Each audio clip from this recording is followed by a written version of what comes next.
le dije y le he colocado como coanfitriona, licenciada. Muchas Y ya, gracias. y ahora sí ya tengo los permisos de coanfitrión. Bueno, vamos a iniciar nuestra número 2, en donde vamos a tratar los fundamentos generales de la seguridad industrial, la salud ocupacional y prevención de riesgos laborales.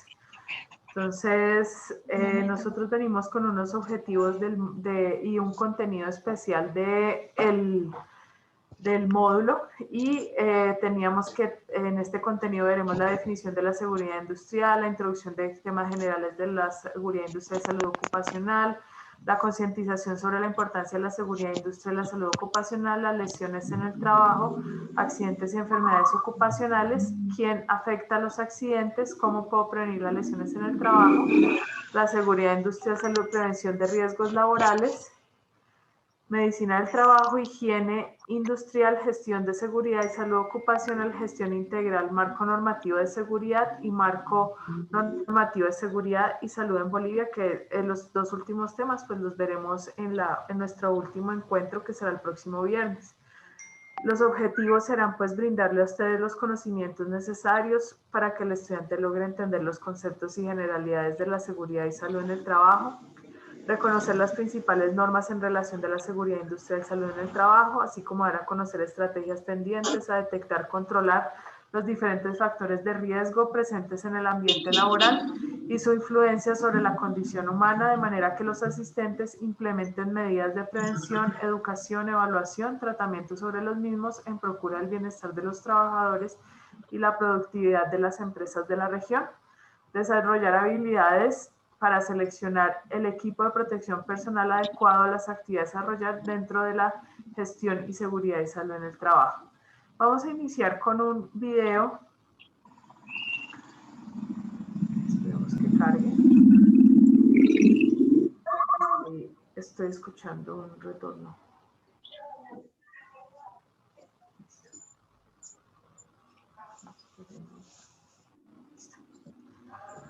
Entonces, vamos a iniciar con el proceso de concientización. Entonces, quisiera compartir con ustedes este video. Mientras tanto, me colocaré.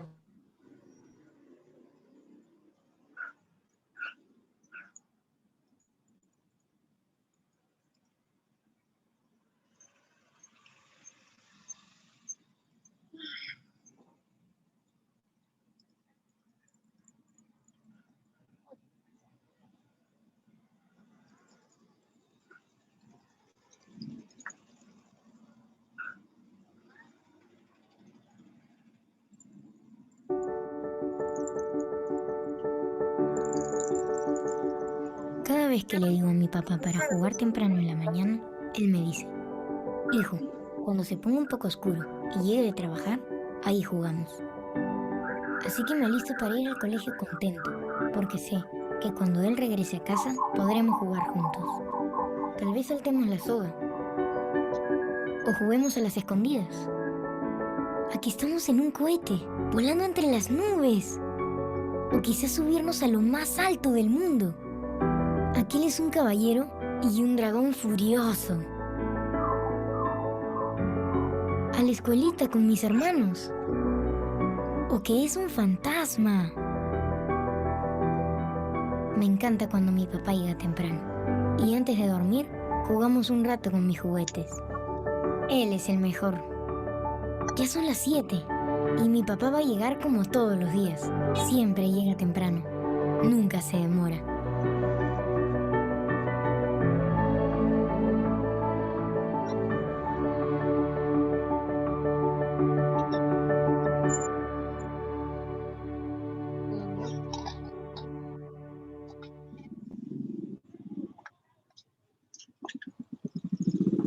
Bueno, esta es una de las muchas campañas que nosotros vemos de seguridad industrial en páginas de internet, en empresas. Muchos de ustedes han trabajado en muchas compañías en donde la prioridad pues es la seguridad de los trabajadores en función de velar por la integridad no solo de las personas, sino de las familias que integran esos espacios. Voy a silenciarlos porque es que tengo un retorno impresionante.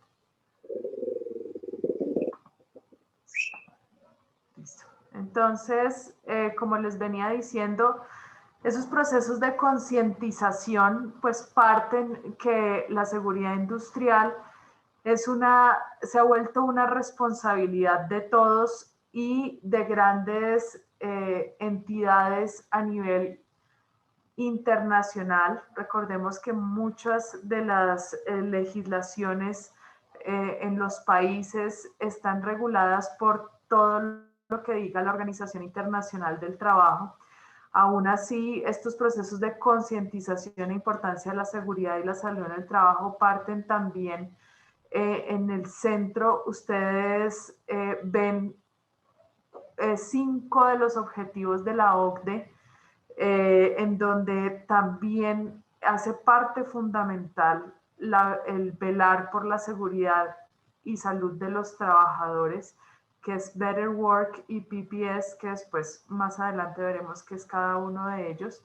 Y en estos procesos de concientización ha llegado a tal punto en que nosotros y todas las personas que pertenecemos al tema de la seguridad industrial celebramos el 28 de abril, el Día Mundial de la Seguridad y Salud en el Trabajo. Entonces, la concientización es a nivel mundial. Vamos a ver la importancia del Día Mundial de la Seguridad y Salud en el Trabajo. Entonces vamos a ver un video para que ustedes entiendan la importancia de este proceso de concientización que se lleva a nivel mundial.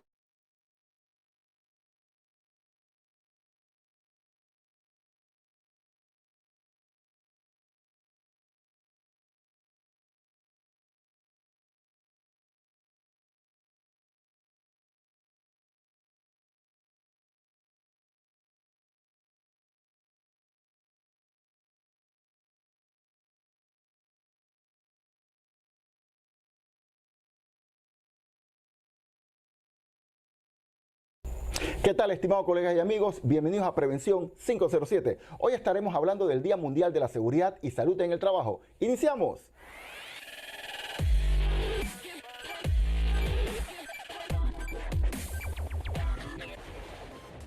La Organización Internacional del Trabajo, OIT, celebra el Día Mundial de la Seguridad y Salud en el Trabajo el 28 de abril con el fin de promover la prevención de accidentes de trabajo y enfermedades profesionales en todo el mundo. Se trata de una campaña de sensibilización cuyo objetivo central es la atención a nivel internacional sobre las nuevas tendencias en el ámbito de la seguridad y salud en el trabajo y sobre la magnitud de las lesiones y enfermedades y muertes relacionadas con el trabajo. Con la celebración del Día Mundial, la OIT promueve la creación de una cultura de prevención en materia de seguridad y salud para los gobiernos y todas las partes implicadas en este campo. En muchas partes del mundo, las autoridades nacionales, los sindicatos, las organizaciones de trabajadores y los profesionales del sector de la seguridad y salud ocupacional organizan actividades para celebrar esta fecha. Como dato importante, el 28 de abril también se conmemora el Día Internacional en memoria de los trabajadores fallecidos y heridos en el trabajo, el cual los movimientos sindicales conmemoran en todo el mundo. Desde 1996, su propósito es honrar la memoria de las víctimas de los accidentes de trabajo y las enfermedades profesionales, organizando en estas fechas movilizaciones en todo el mundo y campañas en el cual alcanza a cada uno de los trabajadores. En 2003, la OIT se involucró en la campaña del 28 de abril a petición del movimiento sindical, logrando honrar a los trabajadores fallecidos y heridos en el trabajo y a la vez valorar y celebramos que estas lesiones y muertes pueden prevenirse y reducirse, haciendo que este día sea un acontecimiento tanto de conmemoración como de celebración. La OIT celebra el Día Mundial de la Seguridad y Salud en el Trabajo apoyándose de sus valores tradicionales, el tripartismo y el diálogo social. El 28 de abril se considera un día para aumentar la conciencia internacional sobre la seguridad y salud, tanto para los sindicatos como para las organizaciones y hasta el gobierno. Lo importante es que todos podamos entender que este es un trabajo colectivo, no solamente el encargado de seguridad. Cada uno es responsable por la seguridad y de eso debemos valernos todos y saber que nuestra vida es importante. Al final, las principales partes interesadas y a todos se les anima a promover una cultura preventiva de seguridad y salud y a cumplir las obligaciones, el cumplimiento legal todas las normas establecidas es responsabilidad de todos, a fin de prevenir las lesiones y muertes que puedan haber en el trabajo. Los trabajadores siempre esperan regresar a su casa sanos y a salvo de una sola pieza, y creo que ha sido el fin de este canal todo el tiempo. A través de los años, la OIT elige diferentes temas para celebrar esta fecha. Los temas abarcan varios objetivos de desarrollo sostenible de la Organización de las Naciones Unidas. Esto consiste en la Agenda 2030 para el Desarrollo Sostenible de las Naciones Unidas, la cual fue adoptada el 25 de septiembre del 2015. Abarca un plan de acción global con metas de desempeño específicas para poner fin a la pobreza, proteger al planeta y asegurar la prosperidad para todos. La campaña mundial ha tenido muchos temas, por ejemplo, promover la seguridad y la salud en una economía verde. Ese año se intentaba crear una amalgama entre la parte ambiental y la parte de seguridad. También se mencionó acerca de la prevención de enfermedades profesionales. Otro tema fue la seguridad y la salud en el uso de productos químicos en el trabajo. También se tocaron temas como el estrés en el trabajo, un reto colectivo, y de igual manera optimizar la compilación y el uso de los datos sobre seguridad y salud en el trabajo. Este último sumamente importante para los que llevan sistemas de gestión, ya que como sabemos, el sistema estadístico es lo que le va a decir a usted realmente cómo va la salud de su sistema en un momento dado. Definitivamente al final invitamos a todos los colegas, amigos y amantes de la seguridad y salud a celebrar este día con actividades académicas, sociales o de recreación. Recordemos que nuestra misión es que ellos regresen a casa sanos, a salvo y en una sola pieza. Felicidades a todos los colegas en el Día de la Seguridad y Salud en el Trabajo. Gracias por seguirnos y nos vemos en el próximo episodio de Prevención 507.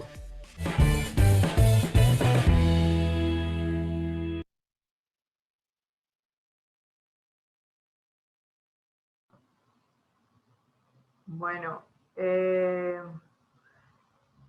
Nidia me está diciendo que se cortaba por momentos. Bueno, de todas maneras a ustedes les quedan los enlaces.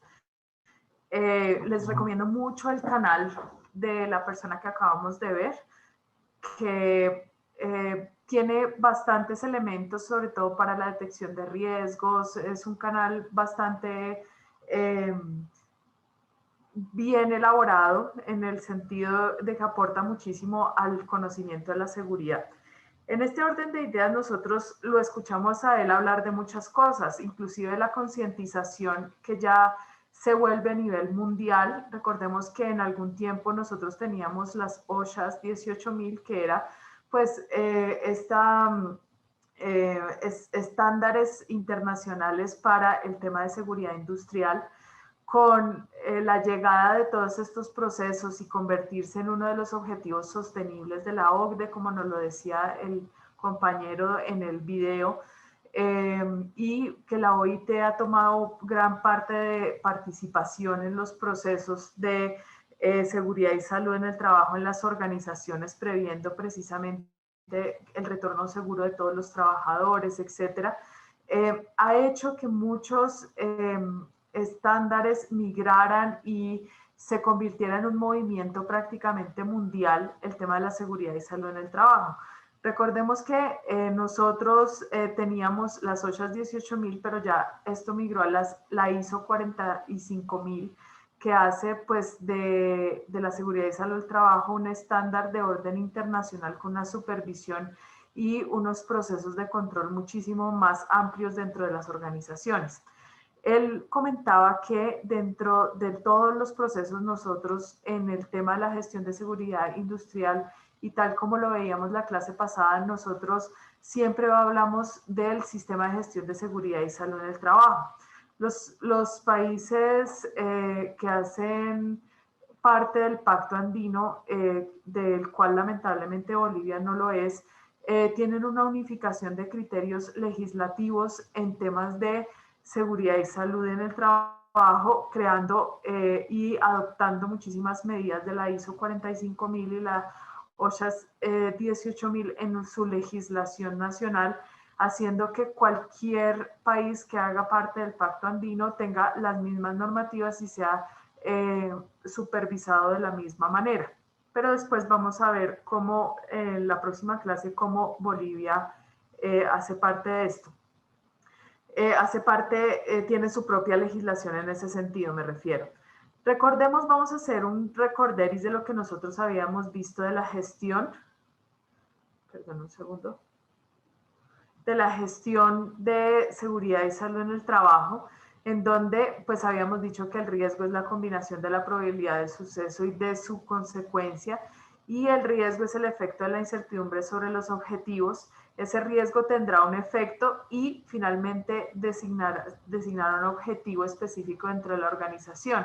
Entonces ese efecto puede ser un efecto en una desviación, que aquello que se espera sea positivo o negativo o ambos, y finalmente el objetivo algo pretendido o ambicionado. En esas definiciones también habíamos hablado de la gestión del riesgo, la política de la gestión del riesgo y el proceso de gestión del riesgo. En ese orden de ideas, la gestión del riesgo son esas actividades coordinadas para dirigir y controlar una empresa en relación con el riesgo. La gestión de riesgos incluye por norma general la evaluación de riesgos, tratamiento de riesgos, aceptación de los riesgos y comunicación de los riesgos. La política de gestión irá encaminada a la declaración de la dirección y las intenciones generales de una organización con respecto a la gestión del riesgo. Recordemos que tenemos una política de gestión del riesgo, pero también tenemos que tener una política de seguridad y salud en el trabajo según los sistemas de gestión.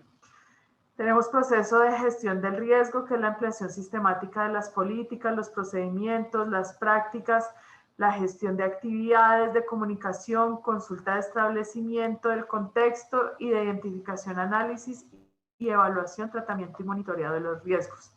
Esos principios de la gestión del riesgo tratan no solo de prevenir y mitigar los riesgos, sino de crear y proteger el valor de las compañías, hacer parte integral de todos los procesos, estar presente en la toma de decisiones, abordar explícitamente la incertidumbre, es decir, en ese orden de ideas nosotros generamos una confianza en el futuro a partir de las normas y estrategias de prevención que vayamos a dar dentro de la organización. Es sistemática, estructurada y oportuna, se basa en la mejor información disponible, se adapta a circunstancias locales y específicas, valora los factores humanos y culturales, es transparente e inclusiva, es dinámica, interactiva y sensible al cambio, facilita la mejora continua en todas las organizaciones. Habíamos visto que había tipologías de riesgos frecuentes. Esto es un repaso para poder abordar todos los temas que tengo que hacer el día de hoy. Entonces recordemos que cuando yo hablo de riesgo solamente, pues estoy hablando de un evento que puede ocurrir o no, pero cuando yo hablo de gestión del riesgo, también estoy integrando otros elementos administrativos dentro de la organización. Me hago responsable que muchas cosas dentro de una organización funcionen. En este orden de ideas de calidad del servicio y del producto, de la seguridad y salud en el trabajo, de los ambientes financieros, por favor, alguien está rayando la... Ya les voy a quitar. Miriam Rosa, te agradezco por favor no rayar. Gracias.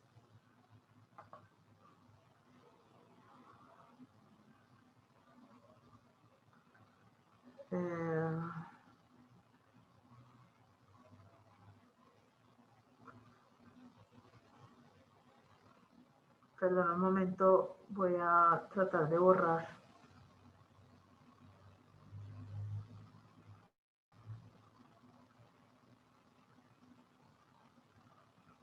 No, lamentablemente no tengo el control para borrar.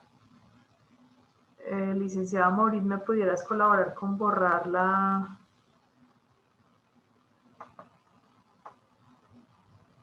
Listo. Entonces, vamos a continuar. Espero que no se vuelva a presentar esto. Tenemos también otras tipologías de riesgos que van enfocadas al tema de cartera de clientes. Habíamos hablado que necesariamente nosotros tenemos que ver con el control en los sistemas de gestión. Controlamos esos proveedores, aseguramos a los clientes, etcétera. Estamos pendientes de lo que sucede en el mercado, la seguridad de la información, la seguridad de la cadena de suministro, los asociados al uso de energía, de la gestión del conocimiento del talento humano, del daño antijurídico, de la operación, de la comunicación interna, de la comunicación externa, etcétera. Hacemos parte de todos los riesgos que se puedan presentar en una compañía. La dirección y compromiso, en este orden de ideas, nosotros vamos a definir y aprobar la política de la gestión del riesgo, garantizar que la cultura, la organización y la política estén alineadas, es decir, nosotros damos los parámetros para que todos los trabajadores estén en función de gestionar actividades y estrategias que prevengan el riesgo, determinamos indicadores de desempeño de la gestión para el riesgo, alineamos los objetivos de la gestión del riesgo con los objetivos y estrategias de la organización, garantizamos la conformidad legal y reglamentaria, asignamos obligaciones y responsabilidades, garantizamos la asignación de recursos necesarios para la gestión del riesgo, comunicamos los beneficios de la gestión del riesgo, garantizamos el marco de referencia para la gestión del riesgo.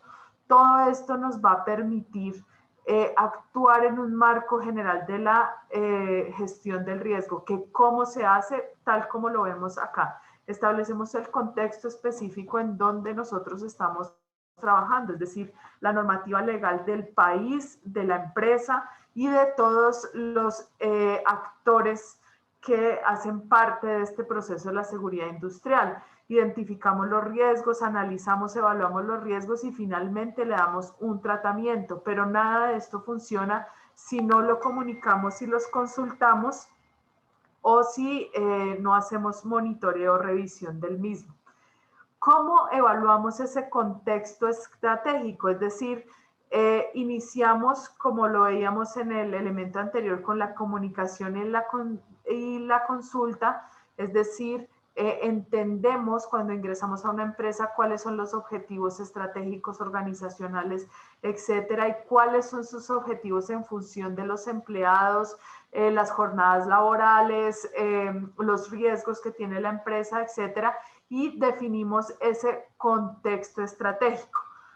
Ese contexto estratégico estará definido por dos elementos fundamentales.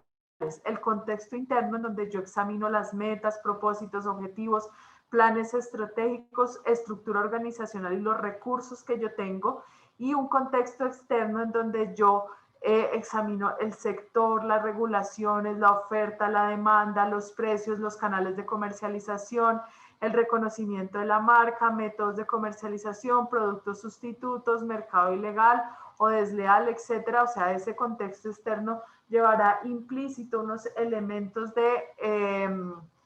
de elementos empresariales que están enfocados a la administración general de los negocios en un marco totalmente de mercados definido por las estrategias de Michael Porter, que pues realmente es un tema netamente administrativo, pero que nosotros tenemos que tener ese conocimiento.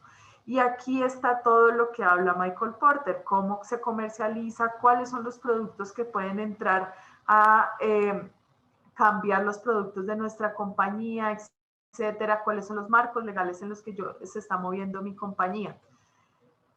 Para darles un ejemplo de los factores internos y externos del riesgo, estaremos hablando de factores externos económicos, medioambientales, políticos, sociales y tecnológicos. En esos económicos tenemos la disponibilidad de capital, emisión de deuda o no pago de la misma, liquidez, mercados financieros, desempleo y competencia. Y algunos de ustedes me dirán, pues eso es un tema netamente de los directivos de la empresa, pero básicamente miren lo que está sucediendo con un panorama de pandemia como el que tenemos, y es que las empresas y sus nóminas se están viendo directamente afectadas por los procesos de cuarentena, en donde muchos empleados han sido despedidos y se ven inmersos en una cantidad de riesgos laborales que finalmente esos factores económicos externos afectan directamente el comportamiento del personal de nuestras organizaciones. Tenemos medioambientales, emisiones y residuos, energía, catástrofes naturales o desarrollo sostenible. En este caso, pues obviamente nosotros nos veremos afectados. ¿Cuáles son las normativas para protección de fuentes de agua? Si, por ejemplo, nosotros trabajamos con temas de vertederos, empresas que tienen que tener planes de manejo ambiental, etcétera. políticos, cambios de gobierno, legislación, políticas públicas o regulación. O sea, nosotros estamos inmersos en que si sale una nueva legislación en función de la seguridad y salud en el trabajo o en temas de empleabilidad, pues nosotros tenemos que estar informados. Sociales como la demografía, responsabilidad social, terrorismo, etcétera. Tecnológicos como las interrupciones, comercio electrónico, datos externos, tecnología emergente. Y en este orden de ideas, ahorita lo que se está hablando de seguridad electrónica e informática. En los factores internos, pues tenemos que ver con la infraestructura, disponibilidad de activos, capacidad de activos, acceso a capital. Tenemos para proteger a nuestros empleados, ponerles los elementos de protección personal, etcétera. Tenemos la capacidad en temas de personal para salud y seguridad, es decir, contamos con un comité paritario de salud, contamos con personales para brigadas dentro de la organización. ¿Qué tipo de personas estamos nosotros colaborando en ese sentido? Tenemos procesos, capacidad que tienen que ver con la capacidad de la organización, diseño, ejecución, los proveedores, entradas, salidas y conocimiento. Y tenemos otro aspecto que es la tecnología, que es la integridad de datos, disponibilidad de datos y sistemas, desarrollo, producción y mantenimiento. Acordémonos que nosotros tenemos que analizar ese contexto desde todos los elementos. Entonces, para esto nosotros tenemos un análisis DOFA de un sector de transporte especial. Entonces, recordemos que la matriz DOFA es debilidades, oportunidades, fortalezas y amenazas. Y en ese orden de ideas nosotros podemos determinar que las debilidades y las fortalezas serán dentro de ese contexto interno y las oportunidades y las amenazas irán enfocadas a ese contexto externo. En este orden de ideas vamos a analizar el contexto externo. Entonces tenemos debilidades, informalidad en los procesos, procesos no estandarizados. O sea, cuando nosotros empezamos a determinar esos elementos, evaluamos cómo se encuentra la empresa. No existen procesos ni representantes del sistema de gestión de calidad, falta de controles para la contratación de personal, no se ha definido un programa de capacitación para el fortalecimiento de competencias de personal, inadecuada planeación estratégica, falta de disponibilidad de recursos, falta de control de vehículos, incumplimiento en los procesos definidos por la organización, no se ha implementado un plan estratégico de seguridad vial, demoras en el mantenimiento de los vehículos por necesidad de traslado a otras zonas, vinculación informal de proveedores, elaboración de objetivos no alcanzables, falta de seguimiento de procesos, falta de indicación en los procesos, inadecuado control de documentación, pérdidas y fallas en la documentación, falta de vehículos para la prestación del servicio, instalaciones inadecuadas, demora en la toma de decisiones necesarias para la operación, disponibilidad de los conductores. Mejor dicho, esta empresa está en la olla. Pero en ese orden de ideas, lo que quiero mostrarles diferentes ejemplos de cuando nosotros hacemos un diagnóstico inicial de la empresa y vamos a definir nuestro contexto estratégico, tenemos que estar pendiente de muchísimas cosas. Mire que, por ejemplo, acá se habla del sistema de gestión de calidad, del plan estratégico vial, de recursos, de procesos, etcétera. Fortalezas, aquí la persona ha identificado entre las fortalezas compromiso de la alta dirección con la calidad en el servicio, parque automotor con buenas condiciones, fidelización de clientes, pocas solicitudes por quejas y reclamos, bajo reporte del servicio no conforme, confianza por parte de los clientes del servicio prestado, no se tiene competencia en la región, se cuenta con una documentación legal para la compañía de acuerdo a lo estipulado por el Ministerio de Transporte. Y convenio, bueno, aquí pues es un caso local, entonces en ese orden de ideas, pues ellos tienen convenios con el SENA, que es el Sistema de Educación Nacional, y con universidades, lo que les permitirá a ellos poder actuar. En el análisis del contexto interno tenemos la parte interesada como el contexto interno con sus necesidades y expectativas. Los colaboradores quieren crecer laboralmente y necesitan una estabilidad económica, o sea, unos contratos laborales de pronto más largos, una promoción adecuada en temas de gestión del talento humano, etcétera. Y en la alta dirección también coinciden en que quieren crecimiento de personal, que hay un nivel de autoridad que debe respetarse, y que predomina un buen clima organizacional y que hay una rentabilidad financiera. Aquí hay un error, este es el contexto interno, recordemos que es debilidades, fortalezas y contexto interno. Y ahora sí vamos al contexto externo, que es todo el tema de los mercados. Entonces, en las amenazas para la empresa de transporte, ellos tienen inconvenientes con la comunidad, hay delincuencia organizada que afecta directamente a los trabajadores cuando salen de la empresa y pues se han detectado que hay robos, etcétera, para los empleados. Hay normatividad legal que parametriza todo el tema de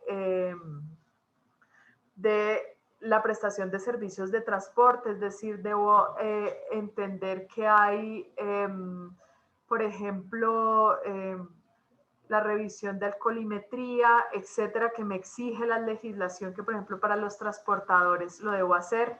Los talleres de la empresa de transporte no son certificados, tienen mano de obra no calificada, es decir, los mecánicos que trabajan en esa empresa de transporte pues no están funcionando.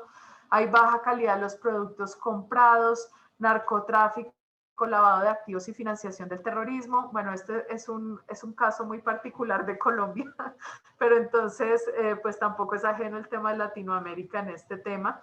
Entonces, es decir, se están viendo afectadas las empresas de transporte por llevar, por ejemplo, droga dentro de los buses, etcétera. Grupos al margen de la ley, que pues realmente, por ejemplo, acá en Colombia pues hay guerrilla aún y pues las personas que, por ejemplo, los transportadores se ven afectados pues por el cobro por pasar por ciertas vías, por atentados terroristas, etcétera, falta de aprovisionamiento de combustible, desastres naturales, demora en el pago de los clientes, mal estado de las vías, proveedores no certificados, sin constitución legal, no se cuenta con la región con servicio del remolque, falta de proveedores en la región, costo elevado de insumos para la prestación del servicio, demora en la entrega de productos por parte del proveedor, incumplimiento de órdenes de servicio en proveedores, deficiente señal de comunicación en la carretera. Pero a pesar de que hay todas esas amenazas, el diagnóstico inicial nos indica que tenemos oportunidades como la generación de empleo en la región, vinculación de nuevos vehículos, convenio de talleres certificados, captación de nuevos clientes, reclutamiento de asociados, ausencia de competencia en la zona, desarrollo económico en la región, posicionamiento de la empresa, primera empresa certificada en la región, oportunidad de expansión en municipios aledaños, o sea, hay muchas oportunidades en ese diagnóstico. Y acá nosotros en el diagnóstico externo no tenemos los dos actores que teníamos allá, que eran pues los trabajadores y la alta dirección. Acá tenemos muchísimos más actores que son los clientes, los proveedores, las aseguradoras, los entes del control, las instituciones y la comunidad. En este orden de idea, pues tenemos satisfacción del servicio por parte de los clientes, es decir, saben que van en un vehículo de transporte seguro, esos clientes saben que el conductor maneja muchos estándares de calidad y de seguridad en la vía y que no les va a pasar absolutamente nada, que trabajan con precios justos, es decir, todos mis proveedores me dan a mí precios estandarizados que me permiten a mí ofrecer un pasaje de transporte a un buen precio. Las aseguras me producen rentabilidad, es decir, en el caso de algún accidente, yo sé que estoy totalmente cubierto y no tengo que gastar mis expensas propias para cubrir los gastos de un accidente. Tengo entes de control que me aseguran mi cumplimiento y del cumplimiento de las normas, instituciones para el crecimiento y el desarrollo del país, cooperativas asociadas, empresas de transporte y el Ministerio de Transporte y la comunidad que me garantiza el tema de responsabilidad social.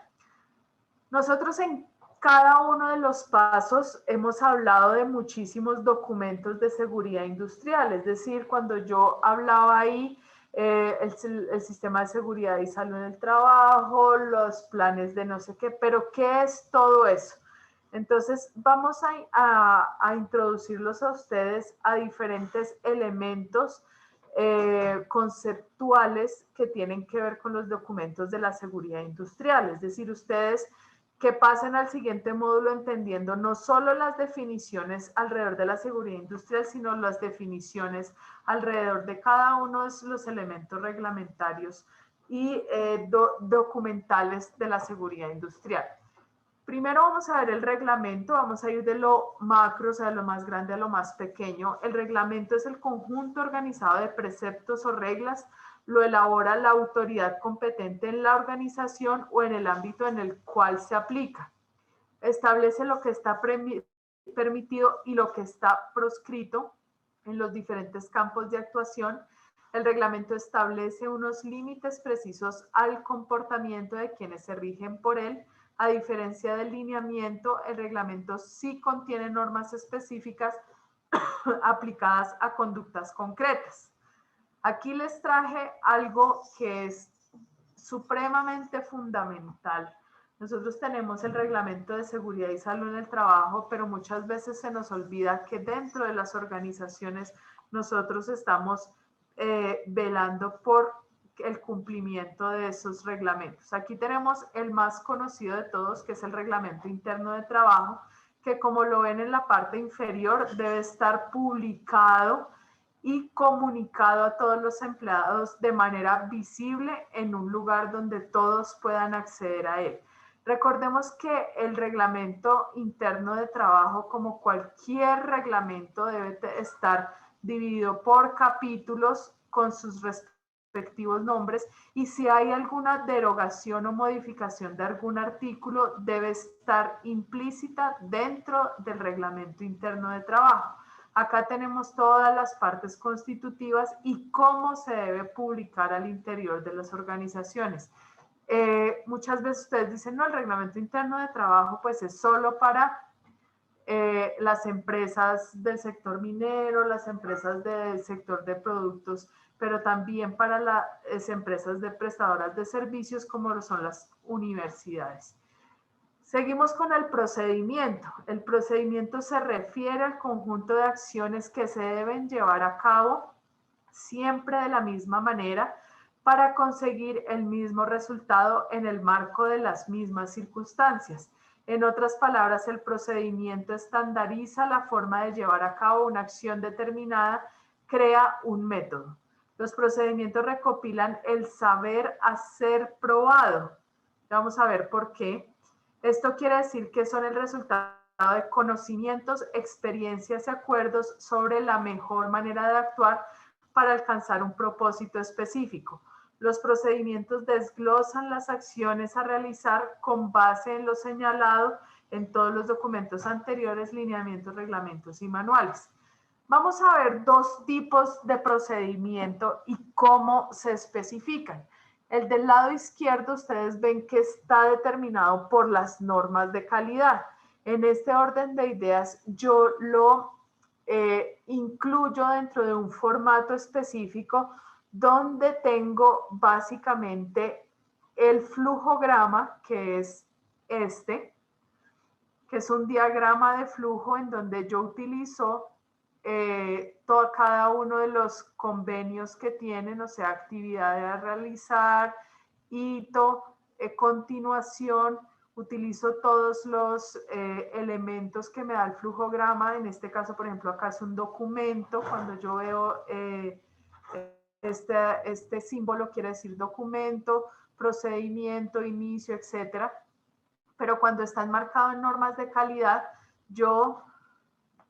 una pregunta, Mari, se está cortando un momento, no sé por qué será, a mí me sale que todo está bien, de pronto es tu conexión, de todas maneras vamos a revisar qué está sucediendo. Entonces, aquí tengo la actividad que tengo que realizar, debidamente parametrizada con el número de paso a seguir, etcétera. La explicación, realizar trimestralmente el seguimiento de acciones correctivas derivadas de los pares y accidentes de trabajo reportados, lo que tengo que hacer. el responsable y en qué documento del sistema de gestión encuentro ese procedimiento. Esto es bajo la normativa de calidad, en donde tengo una versión del documento, un código del documento, la fecha, el número de páginas, etcétera. Pero, por ejemplo, puedo, en una empresa donde no se ha implementado ni un sistema de gestión de seguridad y salud en el trabajo, ni estándares de calidad, ni hay visible parámetros de la ISO o de la OSHA 18000, yo puedo designar o hacer los diferentes procedimientos pues de manera estándar, en donde pues aquí tengo por ejemplo un procedimiento del trabajador accidentado, informar al jefe inmediato de recursos humanos de salud ocupacional, evaluar el tipo de accidente, diagnosticar el formato, llamar a la línea de la prestadora de riesgos profesionales, cumplir con el direccionamiento, entregar a salud ocupacional la copia del accidente de trabajo y me da los documentos que debo cumplir en ese procedimiento sin tener que llegar a estos estándares de calidad. Aún así, cualquiera de los dos es un procedimiento. Luego tenemos el instructivo. El instructivo es el tipo de documento que plasma la forma como funciona algo en particular. Recordemos que el procedimiento, estamos hablando de un proceso, o sea, anterior al procedimiento está el proceso, es decir, hay una secuencia lógica de acciones y actividades. El instructivo me indica cómo funciona algo en particular. Según otras definiciones, se podría decir que un instructivo es la descripción de actividades o instrucciones de trabajo que requieren ser detalladas minuciosamente y que hacen parte de un proceso o un procedimiento. Un ejemplo son los instructivos que acompañan a casi todos los formatos, es decir, yo elaboro un formato y digo, usted debe llenarlo, diligenciarlo en letra minúscula, incluyendo tales elementos, etcétera. En ellos se exponen los criterios que se deben tener en cuenta para llenar cada una de las casillas. En el plano organizacional, el instructivo se aplica tanto para el funcionamiento de máquinas y aparatos como a los procedimientos que ya vimos anteriormente. En este caso, detalla la forma como debe ser realizada una actividad específica dentro del procedimiento ya establecido. Aquí vamos a ver dos tipos de instructivos. Los puse de manera visual y gráfica porque acuérdense que nosotros en esos instructivos también debemos dar a conocer de manera práctica lo que se debe hacer. Aquí tenemos un instructivo, por ejemplo, de manejo de la camilla de una entidad que se llama Positiva, que es la que vela por los riesgos en Colombia, y en este caso tenemos los diferentes pasos a seguir para las personas para hacer el respectivo manejo de camilla. En el lado izquierdo, qué instrucciones o qué debo seguir para en el caso de haber un incendio. Entonces, abandonar el área del incendio, activar la alarma, cierre de puertas y ventanas, no usar el ascensor, etcétera. Estos son instructivos realmente visuales que pues elaboran las personas que estamos en el área de seguridad y salud en el trabajo.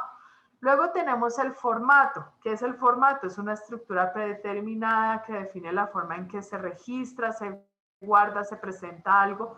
El formato cumple con las características técnicas y formales que lo hacen apto para contener y transmitir una información específica. En el caso de los formatos administrativos, su principal función es la de unificar el registro de la información de manera que se agilice su circulación y llegue en forma oportuna a los funcionarios competentes para conocerla. El formato permite verificar la ampliación correcta de los procedimientos. La implementación de los sistemas de gestión de seguridad y salud en el trabajo requiere el diseñar varios formatos. Por ejemplo, el formato para la inspección de maquinaria y equipo, el formato para el reporte de condiciones inseguras, el formato de seguimiento de acciones correctivas, preventivas, de mejora, el formato de asistencia a eventos, etc. Aquí vamos a ver diferentes formatos y recordemos que habíamos visto que había instructivos, ¿sí? O sea, no solo esos instructivos netamente visuales en el caso del manejo de la camilla y en el caso de evacuación de incendios, sino que habían instructivos que acompañaban los formatos. Entonces, ustedes ven acá por ejemplo, un formato de evaluación inicial de seguridad y salud en el trabajo. Entonces, tengo los criterios de diagnóstico, que es, por ejemplo, cumple con los estándares mínimos del sistema de gestión de seguridad y salud en el trabajo, y tengo los parámetros para llenarlo, para llenar ese formato. Cumple totalmente, cumple parcialmente, no cumple, ¿sí? También tenemos formato para inspecciones de seguridad. Entonces, por ejemplo, acá la persona que realiza la inspección llena mi fecha de inspección, el edificio, la persona que inspecciona, qué sede. Otra vez estamos viendo elementos que vienen de los formatos de calidad administrativa, que son los códigos del documento y las versiones que tiene ese documento, las personas responsables del área y cuáles son las características que voy a inspeccionar. En este caso me dice los materiales son almacenados en lugares específicos para ello. Entonces yo lleno acá las observaciones y si no aplica y qué valoración le doy, A, B, C, D, acorde a un instructivo. Aquí vemos, por ejemplo, los instructivos que tenemos en el área de seguridad y salud en el trabajo para este tipo de formatos y vemos que tenemos cómo diligenciarlo. Uno, la fecha debe ser diligenciada de acuerdo a la información enviada por Belisario SAS, bueno, cualquier persona. La razón social no se debe colocar un apóstrofe, se debe exhibir el nombre de la empresa, etcétera. Me está dando un instructivo de cómo diligenciar todos estos elementos y me está diciendo cómo debo hacerlo. Aquí me dice cómo hacerlo, aquí me da un ejemplo para que yo no cometa ningún error y la información sea totalmente estandarizada. Tenemos otra definición, que es el registro. El registro es la anotación, relación e inscripción de un dato dentro de un formato o un documento establecido previamente para ello. Equivale a ingresar una información dentro de un soporte establecido con anterioridad. Entonces, recordemos que nosotros en los temas de parámetros de calidad tenemos que para la norma ISO 9000, que son las normas de calidad administrativa, y la 8-18000, que es la que nos rige a nosotros en sistemas de seguridad, un registro es el documento que presenta resultados obtenidos o proporciona evidencias de actividades desempeñadas. Es decir, yo puedo tener este formato, y el formato es formato sin ser diligenciado, ¿sí? Pero cuando ya está diligenciado, ustedes se dan cuenta, aquí están los registros de quién lo llenó, ¿sí? El título del proyecto, todos firman, es decir, ese formato se vuelve un registro cuando ya está totalmente diligenciado, firmado, etcétera, por las personas encargadas. Aquí, por ejemplo, en este caso de parámetros de calidad, por ejemplo, en el Manual de Seguridad y Salud en el Trabajo Ambiental para contratistas y proveedores, pues todos los actores que tienen que estar responsables, el analista de seguridad y salud en el trabajo, el analista de control de calidad y medio ambiente, la directiva técnica y de producción, el analista de compras, el jefe de sistema de gestión de calidad, el gerente de recursos humanos y el gerente general.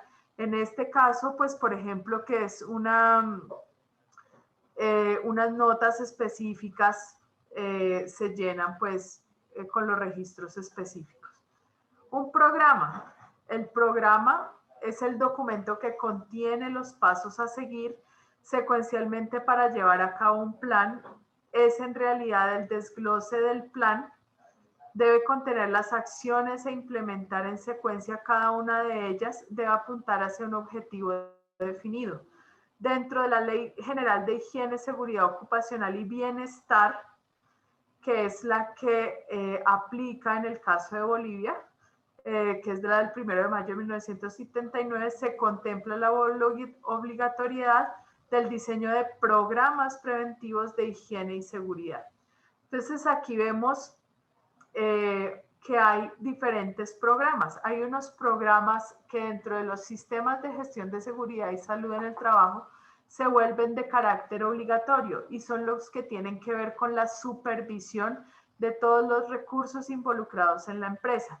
Es decir, yo tengo acá, en este caso, un programa de inspecciones donde me dice el plan en cada uno de los meses, qué debo seguir, qué debo hacer, está perfectamente elaborado con las actividades, los responsables, las metas de cumplimiento, etcétera.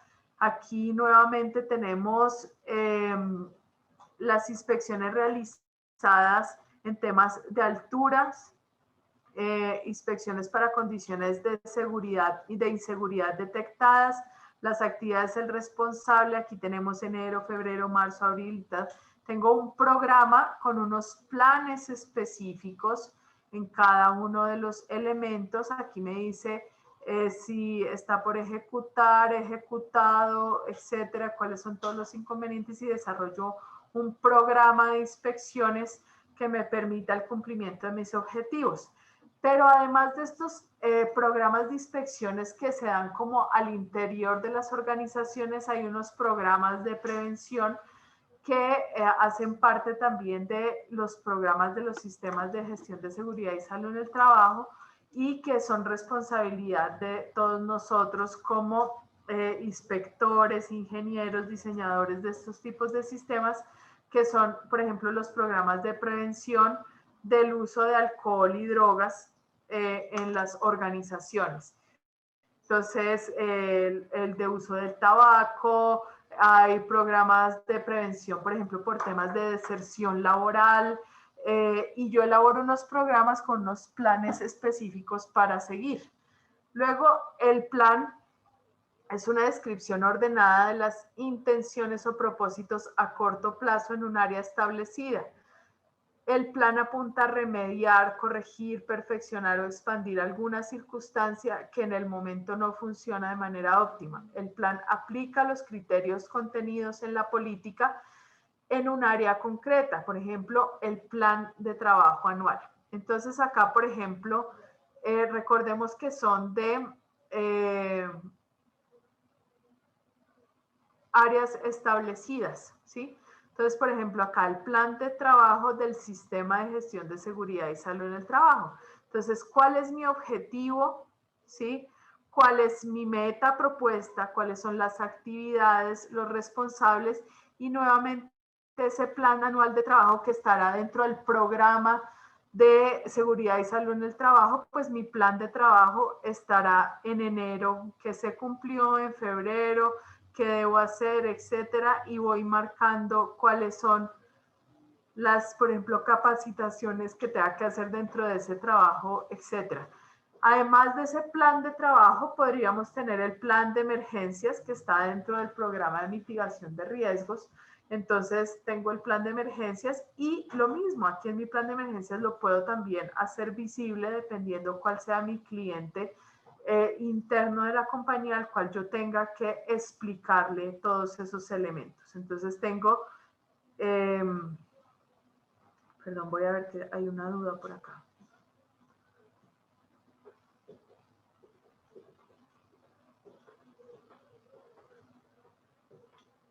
Nos pasan ejemplos de formatos. Si ¿sabes cuál es el inconveniente? Necesito que por favor me vinculen al grupo para yo poderles mandar absolutamente todo, porque cargar dentro de o les hago una carpeta compartida en la plataforma. Entonces tenemos, por ejemplo, acá en mi plan de emergencias también tengo un instructivo de seguir unos pasos. Entonces miren cómo mezclo el plan de emergencias con un instructivo pequeño acá de conserve la calma. Tengo un instructivo, pero ese plan de emergencias también me contempla el después de la emergencia, qué son los puntos de encuentro, me está hablando de los brigadistas, es decir, los actores y los responsables del plan de emergencia se hacen también partícipes en el documento. Tenemos la guía. La guía ofrece consejos o recomendaciones sobre una materia específica. Como su nombre lo indica, tiene como principal objetivo señalar unos parámetros o patrones que deben tomarse en cuenta para realizar una actividad. Marca unos lineamientos que sirven como límite frente a las acciones que pretenden desarrollarse. Generalmente las guías trazan pautas sobre qué se recomienda hacer y qué no se debe hacer frente a una situación, actividad o tarea específica. Hay tantos tipos de guías como materias a tratar, guías metodológicas, guías de acción frente a una situación determinada, guías de respuesta. Las guías establecen un marco de aplicación para lo que está contenido en el manual. Entonces, guía para elaborar un manual de seguridad y salud en el trabajo. Entonces, por ejemplo, el Instituto de Estudios e Investigaciones del Trabajo ha generado una guía para que todos puedan elaborar ese elemento. Y en ese orden de ideas, esta guía, mire que también me tiene como un flujograma de cómo debo elaborar. Entonces, primero defino mi estrategia, la situación actual, el diagnóstico que vimos en un comienzo de los factores internos y externos, base legal en la cual me estoy orientando, en este caso sería la Ley Fundamental de Seguridad y Salud en el Trabajo de 1979 en el caso de Bolivia. Defino una política, o sea, en esa guía le estoy dando los pasos a seguir específicos de cómo debe elaborar su manual. Entonces, la organización, actividad de seguridad, de la estructura de funciones e integración, identificación de riesgos, programas de prevención. Y ahí mire cómo voy incluyendo todas las definiciones que yo les he dado a ustedes. Entonces, miren cómo en esa guía yo le doy a la persona que debe elaborar ese manual todas las indicaciones específicas y elementos a seguir. Luego tengo el manual. El manual es una herramienta técnica en la que se expone el modo como deben ejecutarse las funciones, las acciones para lograr un objetivo determinado. Por regla general, el manual agrupa las instrucciones básicas y globales que deben aplicarse en el campo de las actividades de la organización. El manual también cumple como el papel de registrar y transmitir de forma ordenada y sistemática toda la información relacionada con una o varias actividades de la organización. Asimismo, sirve como un medio de comunicación y coordinación entre las diferentes dependencias y funcionarios. El manual desarrolla y aplica otros tipos de documentos como los lineamientos y el reglamento. La implementación del sistema de gestión de seguridad y salud en el trabajo se recomienda contar con un manual de funciones, perfiles para el cargo en el cual se identifiquen los cargos de la empresa y funciones de cada uno. Vamos a ver entonces el ejemplo. Entonces, mira, aquí tengo mi manual de seguridad y salud en el trabajo para un sector específico que será el sector pesquero. ¿Y qué incluyo en mi manual? La presentación, o sea, es decir, este manual se hace por la entidad de la Superintendencia Nacional de Fiscalización Laboral para desarrollar todos los aspectos específicos del sector pesquero, etcétera. ¿Cuál es la misión de ese manual? La visión, los objetivos, el alcance, las abreviaturas, o sea, yo tengo que decir el glosario, las palabras que voy a utilizar ahí, SG, SST, Sistema de Gestión de Seguridad y Salud en el Trabajo, riesgo, etcétera, todas las OIT, Organización Internacional de Trabajadores, etcétera. Y después empiezo gestión de la seguridad y salud ocupacional en el sector minero. Ah, bueno, este no es este es de otro, pero pues se hace tal cual. Política y seguridad y salud ocupacional, el programa anual de seguridad, el reglamento interno de seguridad y salud ocupacional, el comité de seguridad ocupacional, el gerente de seguridad y salud ocupacional, la capacitación, etcétera. O sea, yo incluyo muchos de los elementos dentro de ese manual. La política. Desde el punto de vista administrativo, la política es una guía de acción global que orienta a los miembros de la organización sobre la conducta general a seguir en el área en la cual se aplica dicha política. Representa el punto de vista de la organización en referencia a uno o varios de los campos de acción. La política convierte lineamientos en criterios, es decir, es criterio de la organización velar por la salud de los trabajadores en campo, es criterio de la organización no permitir empleados con el cabello largo, es criterio de la organización suministrar ciertos tipos de EPPs o de trajes para identificarse su marca en las obras o en el campo donde se realizan todas las actividades de la organización. Existen dos ejemplos de política en el sistema de gestión de seguridad y salud en el trabajo. La primera es la de seguridad y salud en el trabajo, y existe la política de prevención en el consumo de alcohol, drogas y tabaco. Aquí se dan los criterios y los lineamientos. En este orden de ideas, los criterios y los lineamientos irán, por ejemplo, que dentro de la política yo designo recursos para la supervisión diaria de mis trabajadores que van a realizar, por ejemplo, volvamos al ejemplo del transporte, que yo revise que no tengan grados de alcoholimetría al momento de prestar sus servicios. De todos los tipos de los documentos del sistema de gestión de seguridad y salud en el trabajo, la política junto con los objetivos se encuentran en la cima de la pirámide documental. Entonces, aquí vemos por qué la política de seguridad y salud en el trabajo está en la cima. Entonces, el ciclo PHVA, que es el más conocido en el tema de seguridad industrial, nosotros tenemos planear, hacer, verificar, actuar, que son el lineamiento claro de los sistemas de gestión. Tenemos en la cima la política, luego tenemos la organización del sistema de gestión de seguridad y salud en el trabajo, la planificación, la aplicación, la auditoría y la revisión de la alta dirección, el mejoramiento y así sucesivamente el ciclo de planear, hacer, verificar, actuar. A mano derecha tenemos un ejemplo de esa política y recordemos que la política debe ser un registro, es decir, debe contar con las firmas de las personas. En este caso será pues la alta dirección, el Chief Executive Officer, el CEO Officer, que es el CEO de la empresa, o sea, el gerente general, y el encargado de aquí dice Head of Health and Safety, que es el encargado, la cabeza de la seguridad y salud en el trabajo dentro de la organización. Entonces, por ejemplo, la Far Holcim, que es una empresa de cementos, es líder en la industria de materiales para la construcción. Gestionamos, mire los lineamientos, gestionamos nuestros negocios en una manera que crea ambientes sanos, seguros para todos nuestros grupos de interés, colaboradores, contratistas, comunidades, clientes, sobre una sólida cultura de salud y seguridad. La salud y seguridad es nuestro valor fundamental. Creemos en el liderazgo visible y la responsabilidad individual de la salud y seguridad de todos los niveles y a través de toda la organización.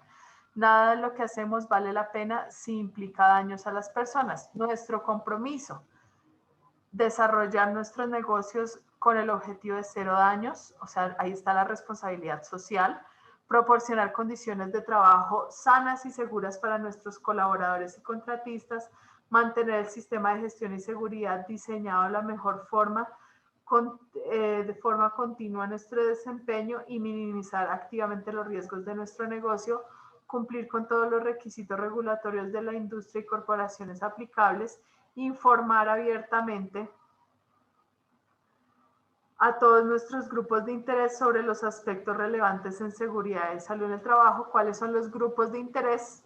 Ya los vimos en el sector externo: clientes, proveedores, regulación, instituciones y sociedad. Empoderar a todos nuestros colaboradores contratistas para detener cualquier tipo de trabajo inseguro. Tenemos el lineamiento. Es una disposición global que permite marcar una tendencia o una dirección frente a las actividades a desarrollar. De este modo, el papel del lineamiento es fijar un criterio general al que deben adecuarse todas las actividades. Según los otros autores, se define un lineamiento como un documento en el cual se establecen directrices específicas o políticas internas asociadas a un tema, proceso o método particular. Las características del lineamiento son tres: son de obligatorio cumplimiento, dan pautas para la toma de decisiones, incluyen definiciones, y el lineamiento es uno de los tipos de documentos de seguridad y salud en el trabajo poco usado en pequeñas empresas. No hay una normatividad que obligue a tener los lineamientos. Entonces, aquí les traje unos lineamientos. Como saben, los lineamientos en pequeñas empresas no son pues bastante llamados pues, o importantes. En este caso, este es del Ministerio de Salud de Colombia, en donde hay lineamientos de bioseguridad para adaptar en los sectores diferentes a la salud. Entonces, por ejemplo, medidas generales, las medidas han demostrado tener mayor evidencia de contención en la transmisión del virus son las siguientes: lavado de manos, distanciamiento social, uso de tapabocas. Esto hace parte del protocolo de medidas de bioseguridad. ¿Cómo le estamos dando respuesta? Entonces, dentro del ministerio se están lavando las manos, cuáles son los soportes. Aquí yo puedo colocar el registro tal del formato tal. Mira, los lineamientos, es decir, recordemos que es de obligatorio cumplimiento. En este caso, esos protocolos de bioseguridad son de obligatorio cumplimiento. Ahora, ya que vimos qué es el lineamiento, el manual, el procedimiento, la política, el reglamento, etcétera, ¿cuáles documentos son de necesidad en la OSHA 18001? Entonces, el alcance del sistema de gestión de seguridad y salud en el trabajo, la política de salud en el trabajo, registrar, o sea, los registros de identificación de peligros, evaluar riesgos y controles, objetivos y programas del sistema de gestión de seguridad y salud en el trabajo, cuáles son los programas que voy a fijar, roles, responsabilidades y autoridades. Por allá en los procedimientos ustedes se dieron cuenta que yo tengo un responsable y en los formatos también se dieron cuenta que yo tenía un responsable. Es decir, toda actividad va acompañada de un responsable y eso lo obliga la OSHA 18001. Competencia y formación, es decir, todos los formatos de inducción y reinducción, todos esos procesos son supremamente importantes en la OSHA 18000. Comunicación de las partes externas, los elementos del sistema de gestión de seguridad y salud en el trabajo y su interacción, es decir, todos los que vimos en el manual, que es la política, el programa, el reglamento, etcétera. Los procedimientos de control operacional, por ahí cuando vimos el ejemplo de las debilidades de la empresa de transporte, nos dimos cuenta que la ausencia de controles en los talleres, etcétera, estos controles operacionales tendrán que ver con el tipo de actividad de la empresa, supervisión de la información del desempeño, es decir, cumple, no cumple, cumple parcialmente, etcétera, todos los formatos que vimos en este sentido. Registros de calibración de maquinaria, es decir, ese mantenimiento preventivo de toda la maquinaria debe estar, o es obligatorio. La evaluación de registros de cumplimientos, cumple, no, parcialmente, etcétera. La no conformidad de las acciones correctivas y preventivas, los registros de auditoría interna y la revisión de la gestión de los registros. Comúnmente se utilizan otros documentos que no son obligatorios, pero que son usados con mayor frecuencia. Es decir, ¿cómo es que dice el dicho? La costumbre hace norma. Entonces, esos hacen norma. Procedimiento de identificación de peligros, evaluación de riesgos y controles, procedimientos para los requisitos legales, procedimientos para la competencia, formación y sensibilización, procedimiento para la comunicación, participación, consulta del sistema de gestión de salud en el trabajo, procedimiento para el control de documentos y registros, procedimiento para la preparación y respuesta ante emergencias, procedimiento para realizar la evaluación de conformidad, procedimiento de inconformidad, acciones correctivas y acciones preventivas, y procedimiento para realizar las auditorías internas. Es decir, ninguno de estos procedimientos es obligatorio, pero en muchas ocasiones la costumbre hace ley, como nosotros veíamos en uno de los procedimientos, estaba el primero, que era el procedimiento para identificación de peligros y evaluación de riesgos y controles. En ese análisis del contexto externo también tenemos toda la normativa legal. Entonces, ahí empiezan a aparecer otros elementos que no los vimos ahí, que son la matriz, por ejemplo, de requisitos legales y de otra índole. Entonces, acá en Colombia, pues serán las cámaras de comercio, que también están vigentes en Latinoamérica, las resoluciones del Ministerio de Transporte y los planes estratégicos de seguridad vial que deben estar inmersos en la matriz de requisitos legales. En ese análisis del contexto externo también tenemos temas establecidos por el mercado. Entonces, ¿qué era lo que nosotros estábamos viendo? ¿Qué establece para nosotros la ISO 9001, la OSHA 18000? Y debemos cumplir obligatoriamente con el reglamento interno del trabajo, los acuerdos de confidencialidad que ahora se volvieron muy famosos con la compra de las vacunas. Países. Acuerdos. Espérenme un segundo que me salió un aviso por un inconveniente acá. ¿Me escuchan bien? Sí, licenciada, se le escucha. Vale, muchas gracias, que me salió un aviso, es que ha cambiado su micrófono, entonces no sé qué sería. Entonces tenemos requerimientos del cliente, la prestación de servicios, disponibilidad de conductores y contratados y asociados. Entonces, en este orden de ideas hay requisitos establecidos por el mercado. ¿Qué empresas cumplen con las normas ISO? ¿Qué empresas cumplen con OSHA? ¿Qué empresas tienen? Y esas empresas estarán, no sé en el caso de Bolivia, pero en el caso de Colombia, las empresas que cumplen con el sistema de gestión y seguridad de salud en el trabajo se encuentran en un listado para contratos confiables. Entonces, yo puedo ir al Ministerio del Trabajo, abrir qué empresas cumplen con estos requisitos y pues eso tendrá un plus al momento de la prestación de cada uno de los servicios. Vamos a ver entonces el tema de los riesgos.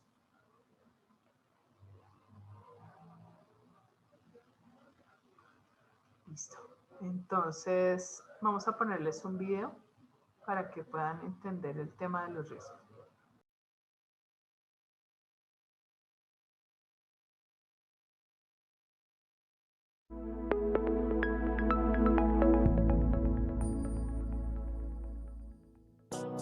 Existen peligros y riesgos en todas partes, incluyendo en nuestros centros laborales.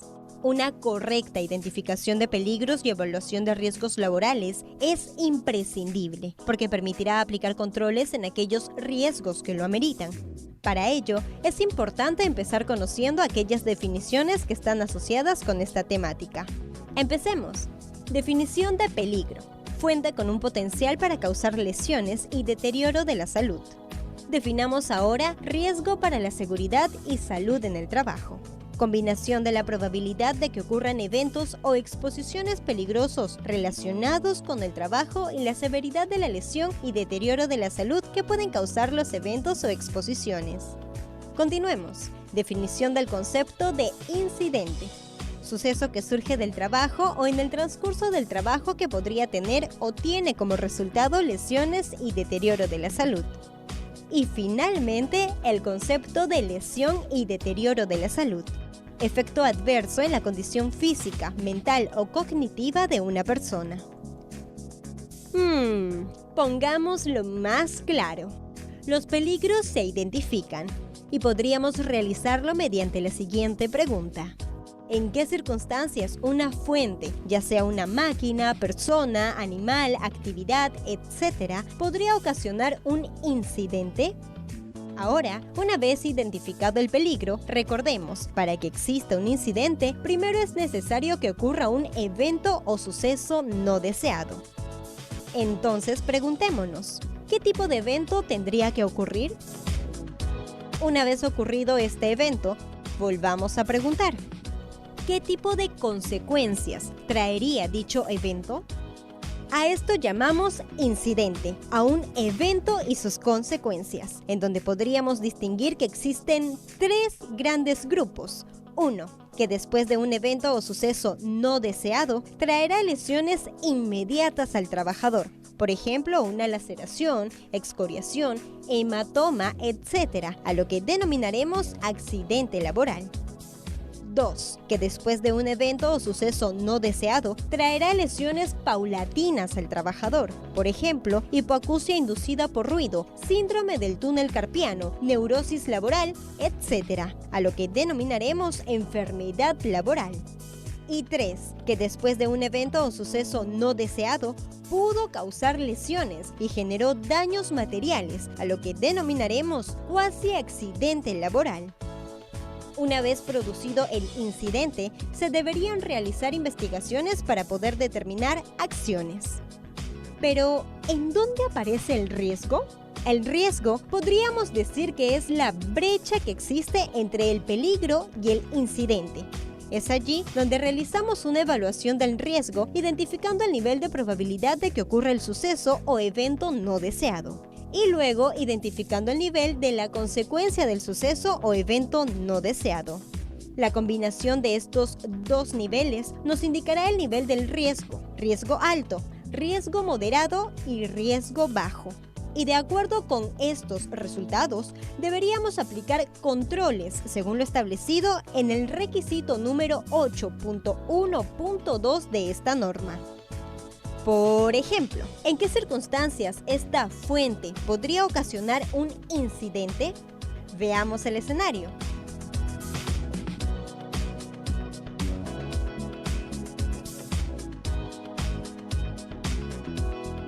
Que un trabajador maniobre un montacargas sin la competencia adecuada es un peligro, porque tiene el potencial o capacidad de causar un incidente. Luego analicemos. ¿Qué tipo de evento tendría que ocurrir? Que, debido a la falta de competencia, el trabajador choque el montacarga. Ahora preguntémonos, ¿qué tipo de consecuencias traería dicho evento? Que a consecuencia del choque con el montacarga se produzca en el trabajador una fractura en su antebrazo, a lo que clasificaremos como accidente laboral. Y finalmente hallaremos el riesgo. Para ello, evaluaremos el riesgo identificando el nivel de la probabilidad de que ocurra el evento, y luego identificando el nivel de la consecuencia del evento. Realizando la combinación entre estos dos niveles, hallamos que el nivel del riesgo es 8, es decir, es muy probable que ocurra un accidente laboral con consecuencias moderadas, a lo que clasificaremos como riesgo alto.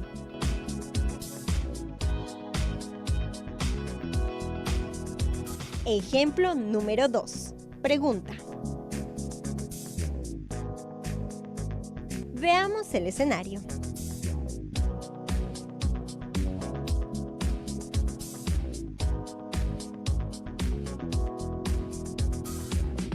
Que un trabajador utilice un taladro que genere ruido es un peligro, porque tiene el potencial o capacidad de causar un incidente. Luego, analicemos. Que el trabajador durante su jornada laboral supere el límite máximo permisible de exposición a ruido. Ahora preguntémonos. Que a consecuencia de superar el límite máximo permisible de exposición a ruido, ocasiona en el trabajador una hipoacusia, a lo que clasificaremos como enfermedad laboral. Y finalmente hallaremos el riesgo. Para ello, evaluaremos el riesgo identificando el nivel de probabilidad de que ocurra el evento, y luego identificando el nivel de la consecuencia del evento. Realizando la combinación entre estos dos niveles, hallamos que el nivel del riesgo es 12, es decir, es muy probable que ocurra una enfermedad laboral con consecuencias graves, a lo que clasificaremos como riesgo alto.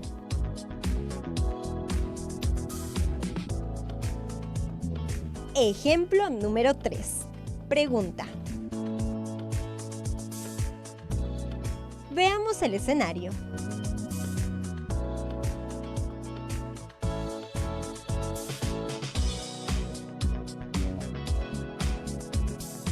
Que durante el izamiento de una estructura metálica mediante una grúa se utilicen eslingas en mal estado es un peligro, porque tiene el potencial o capacidad de causar un incidente. Luego analicemos. Que debido a las eslingas en mal estado, estas puedan romperse y provocar la caída de la estructura metálica. Ahora preguntémonos. Que a consecuencia de la caída de la estructura metálica pudo causar lesiones y generó daños materiales, a lo que clasificaremos como cuasi accidente laboral. Y finalmente hallaremos el riesgo. Para ello, evaluaremos el riesgo identificando el nivel de probabilidad de que ocurra el evento, y luego identificando el nivel de la consecuencia del evento. Realizando la combinación entre estos dos niveles, hallamos que el nivel del riesgo es 6, es decir, es probable que ocurra un cuasi accidente laboral con consecuencias moderadas, a lo que clasificaremos como riesgo moderado. Y por último, tengamos en cuenta lo siguiente.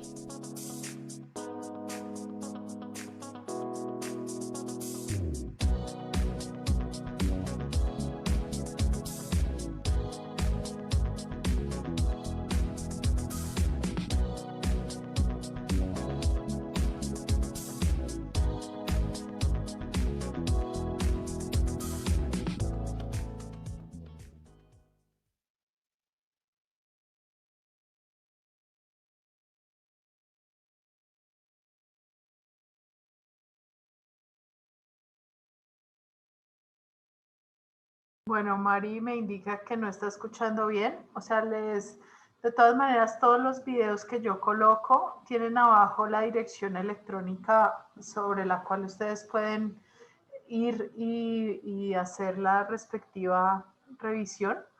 Entonces, bueno, dentro de reglamento, programa, todas esas definiciones, nosotros teníamos otra que era una matriz legal o la matriz de riesgos. La matriz de riesgos en este caso es la matriz conocida como probabilidad de impacto. Es una herramienta útil para todas las empresas que permite identificar los riesgos a los que está expuesta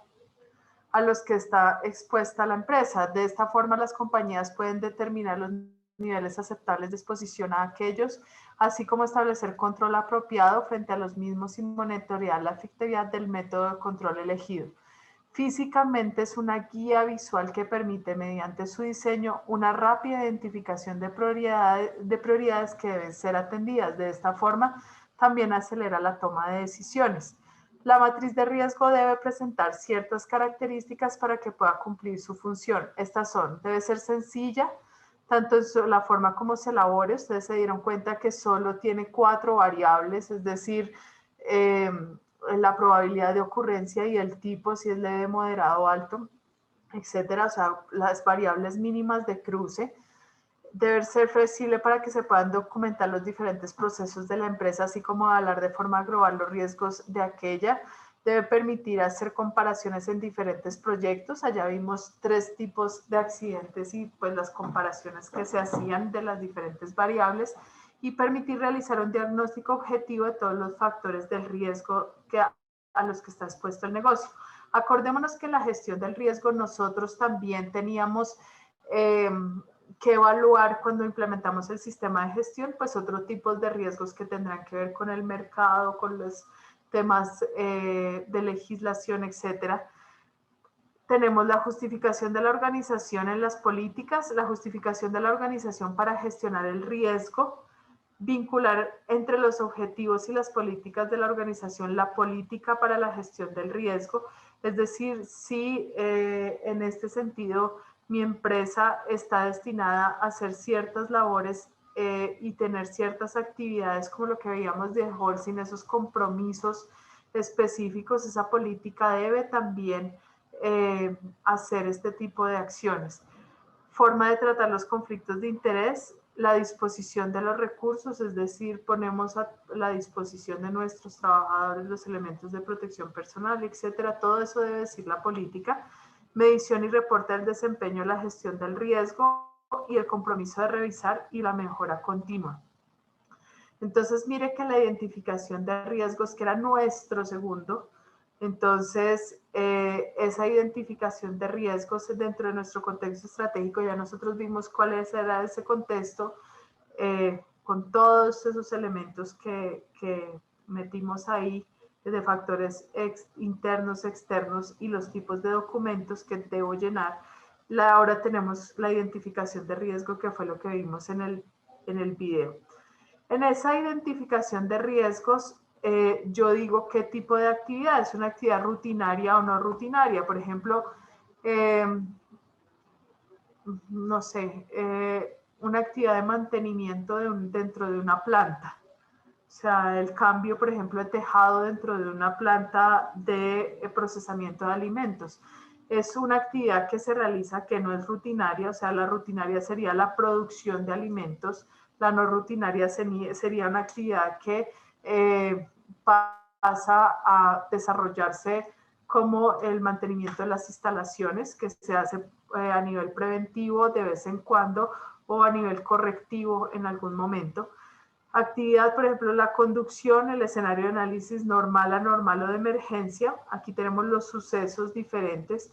Movilización en vehículos de áreas de trabajo, carreteras nacionales o principales. Seguimos con nuestro ejemplo de transporte. Anormal, movilización en vehículos por áreas de trabajo, carreteras nacionales en horario nocturno. Y emergencia, pues lluvias torrenciales que no sabemos cuándo van a suceder. La identificación de los riesgos, tenemos el análisis de riesgos, que son cualitativos, cuantitativos y semicuantitativos. En este orden de ideas, los cualitativos describen lo que va a suceder, sus causas, sin profundizar en ambas cosas. Los cuantitativos cuantifican lo que va a suceder y la probabilidad de que suceda. Y los semicuantitativos se basan en un cálculo de índices sobre distintas situaciones que permiten clasificar o establecer los planes de acción. Básicamente, eso fue lo que nosotros vimos en el ejemplo, ¿no? Las probabilidades, pues acá, allá decía leve, moderado, etcétera. Aquí puede decir casi cierto, probable, posible, improbable o raro. Y las consecuencias, insignificante, menor, moderada, mayor o catastrófica. Las palabras que yo utilice en la parte de arriba siempre va a ser un cruce de variables. Allá lo veíamos en color rojo y numérico en el ejemplo. Acá lo estamos viendo con letras que asocian diferentes eventos específicos. Acá lo vemos igual como lo veíamos, con una matriz de colores, consecuencias y probabilidades. Entonces, acá consecuencias y probabilidades en un método cuantitativo, aquí en método cualitativo. Entonces, probabilidad alta, alta, ocasional, baja, muy baja, etcétera. Y vemos las diferentes interacciones. Y el método semi-cuantitativo, que pues básicamente lo que me da es una descripción de 1, 2, 3, 4 y 5, muy poco probable, baja probabilidad, media probabilidad, alta probabilidad, muy alta probabilidad. Casi todos los métodos pues son numéricos, que son, por ejemplo, en este caso, allá lo teníamos en unos factores hasta 16, pero esos factores pues son determinados dependiendo del tipo de matriz que yo utilice. Aquí teníamos la matriz de probabilidad de su descripción y aquí probabilidad versus tipología de calidad.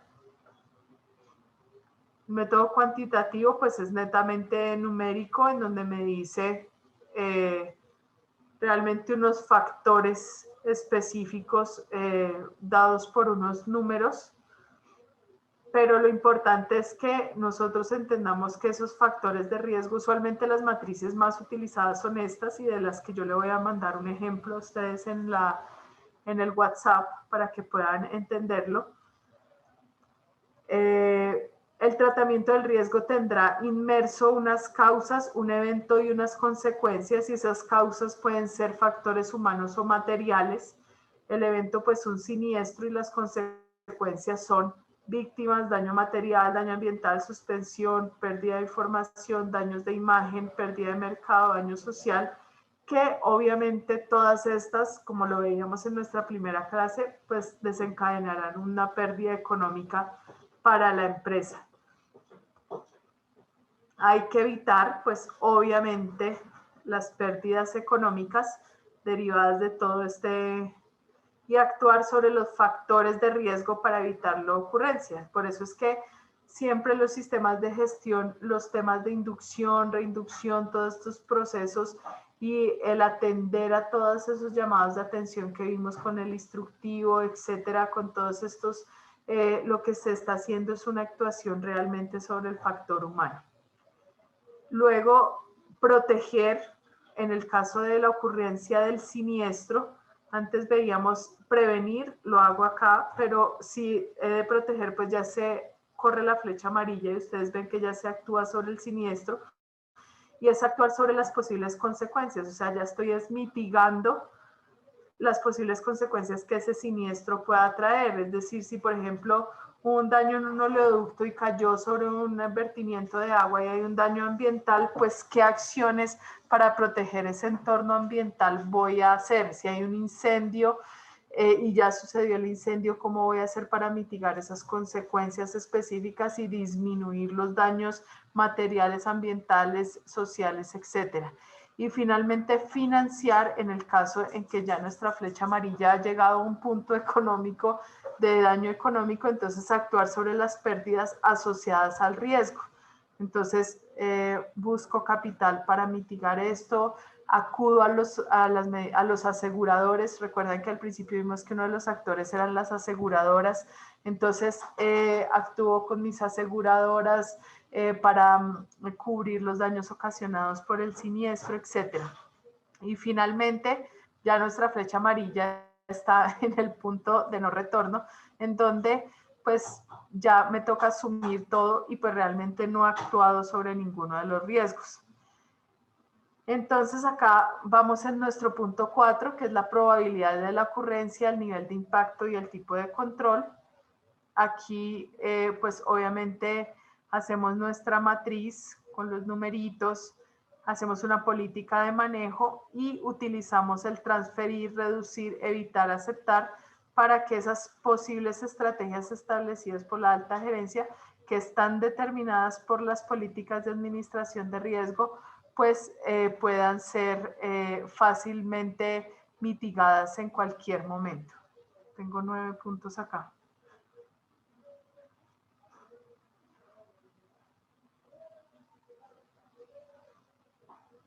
¿No se ven las diapositivas?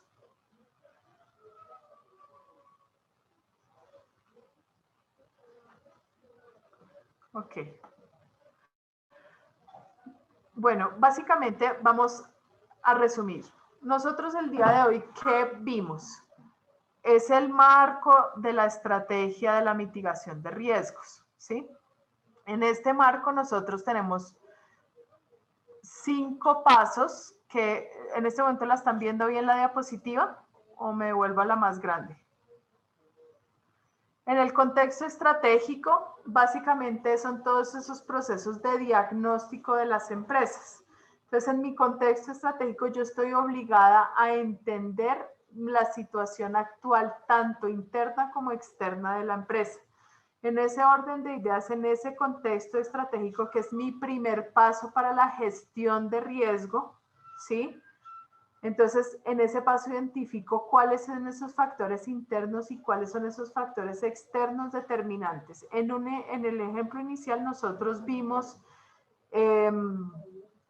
cuáles son esos elementos fundamentales de una empresa de transporte. Entonces decía que la empresa no tenía sistema de gestión, en las debilidades, que no tenía plan vial, que los talleres no funcionaban, etcétera. Y en las fortalezas, pues que había un alto compromiso de la gerencia, etcétera. En las oportunidades y en las amenazas, teníamos que las amenazas había factores sociales de terrorismo, de daño en las vías, de una normativa legal para control de los conductores, etcétera. Y en las oportunidades, pues veíamos que en la empresa de transportes, pues tenía un sector muy abierto porque donde estaba implementada, pues no había competencia significativa, entonces pues tenía un gran campo de acción. En este orden de ideas, nosotros vemos que después de fijar ese contexto, yo identifico los riesgos. Entonces, veíamos en el video cómo se identificaban estos riesgos. Entonces, para contextualizar esa identificación de riesgos, yo les transmití a ustedes todo el proceso de toda esa documentación que exigen los sistemas de gestión en función de todos esos riesgos.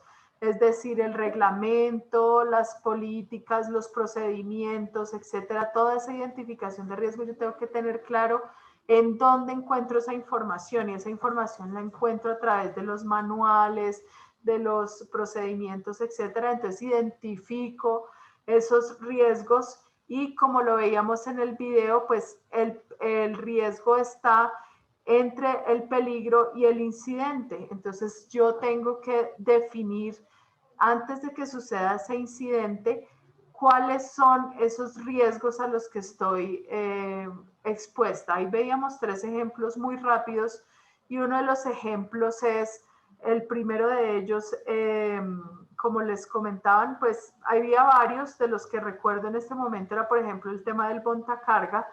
Si el montacarga tiene unas eslingas, es decir, unos amarres que están por fuera de la normativa, no cumple con la legislación, etcétera, y está cargando un elemento de mucho peso, pues la identificación del riesgo es que si esto se cae, pues va a generar un siniestro que va a ocasionar una cantidad de elementos, y yo el análisis de esos riesgos lo hago a través de una matriz de riesgos que puede ser cualitativa, cuantitativa o semi-cuantitativa, en donde determino las probabilidades de ocurrencia de acuerdo a las actividades económicas que hay.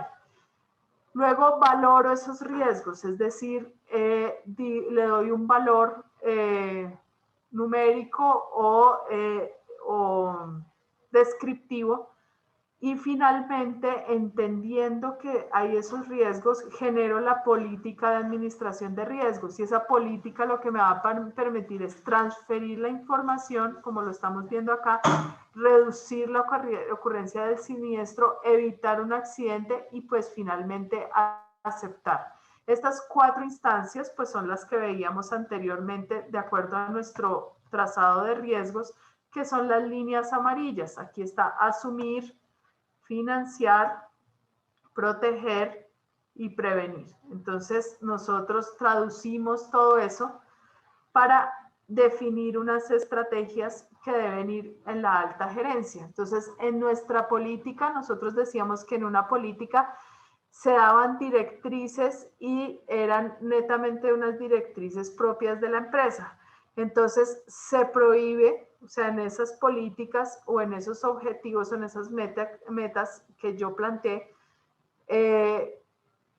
por ejemplo, definir que se prohíben la presencia de personal de la empresa en el momento del descargue de cualquier maquinaria pesada. Entonces yo defino de acuerdo a unas políticas de manejo en donde yo digo, ya definiendo que en el contexto nosotros estamos descargando maquinaria pesada constantemente, que no tenemos unos buenos talleres, que no tenemos unos buenos equipos de supervisión, identificamos que eso era el riesgo altísimo, luego valoramos ese riesgo y defino unas políticas de manejo entendiendo que si no tengo ni buenas eslingas, ni personal que sepa descargar eso, etcétera, defino una política de manejo la cual va a ser que se prohíbe que haya personal de planta en el momento del descargue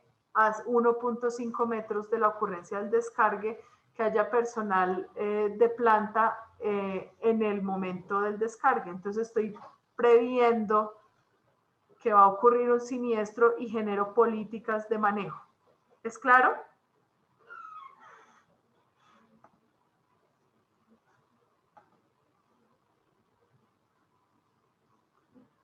Ay, tengo dos textos. Uno que me dice Nidia que la imagen está buena, y Mari me dice que la imagen no se ve bien.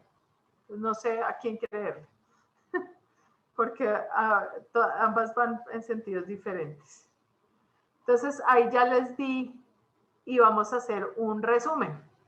Entonces establecemos el contexto, conformamos el grupo de análisis de riesgo, determinamos las actividades, identificamos los peligros, determinamos las consecuencias, valoramos esas consecuencias, establecemos controles, determinamos el riesgo, valoramos el riesgo, determinamos la necesidad de hacer nuevos controles para reducir el riesgo actual y determinamos el riesgo residual. Este resumen es básicamente todo lo que hemos visto hoy. Cómo se establece el riesgo y cuáles son esos protocolos que hay que seguir. ¿Entendido? ¿Alguien tiene una duda adicional del ejemplo que les di?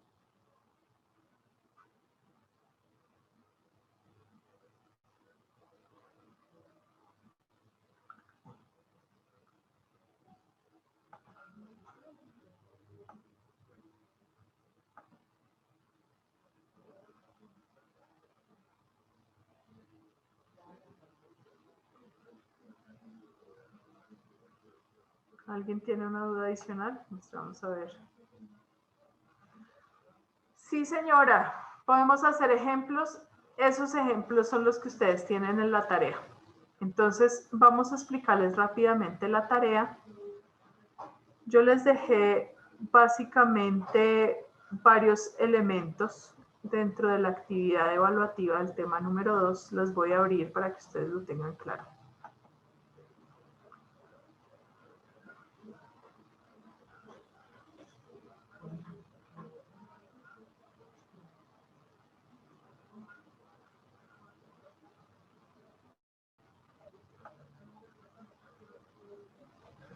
Rodrigo tiene la palabra, ya le activo el micrófono un momento.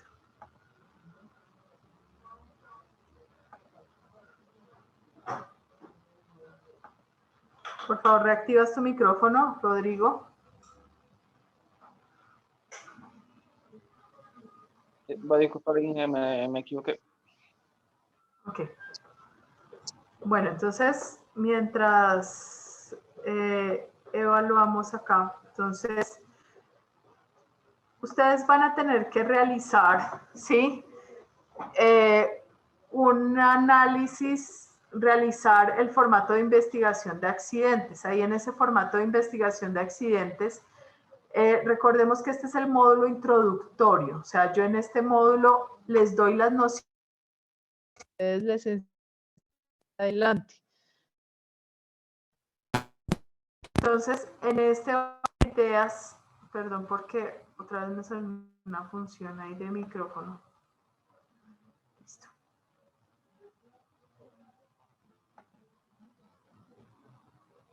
Bueno, entonces, esperemos que se quite un aviso que me salió ahí. Así pueden ustedes leer.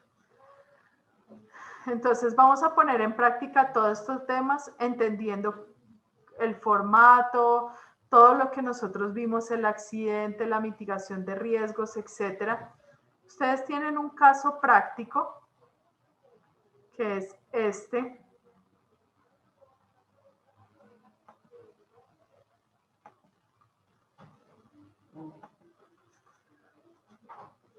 Van a leer este caso práctico, o sea, la actividad es la que ustedes ven acá. Perdón, yo hablo que alguien me escribe en el chat.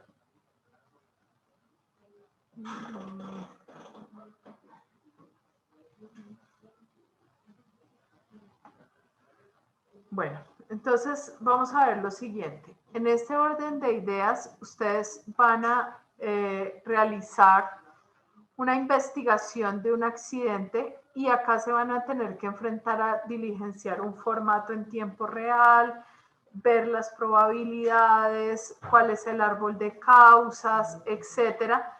Pero para ello tienen que realizar las lecturas que les puse de soporte, son lecturas muy cortas, y van a utilizar este caso, que es un caso que encontré en internet, que es pues bastante ilustrado. Entonces, aquí en este caso exponen temas de accidentes que pudieron haberse evitado. En este orden de ideas, ustedes tienen los datos generales de las actividades económicas, lo que más o menos nos mostraban en el video que decían ejemplo 3 y ella ponía 3 instancias como para determinar el contexto sobre el cual se está desarrollando en este caso un accidente de trabajo.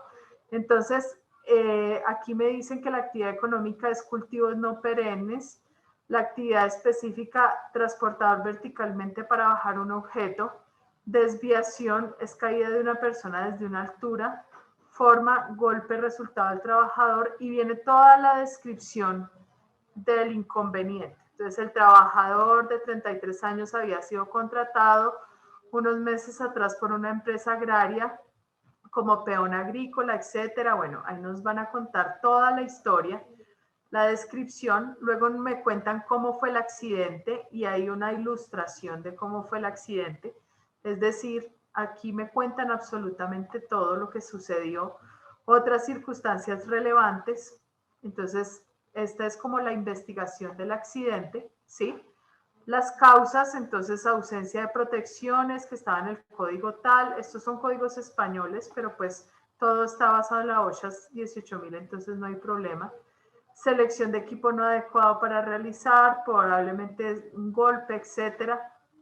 Está el árbol de causas, etcétera. Y aquí una recomendación de pudo haberse evitado, ¿sí? Pero en este orden de ideas, ustedes tienen un texto, ¿sí? Un texto general. Pero resulta que es que nosotros vimos que todo ese contexto debe ser registrado, porque si no carece de validez y deben existir unos formatos que son de obligatorio cumplimiento. ¿Listo? Entonces, en ese orden de ideas, les copié un formato de investigación de accidentes de trabajo que ustedes deben diligenciar con la información, perdón que se abrió doble, que ustedes deben diligenciar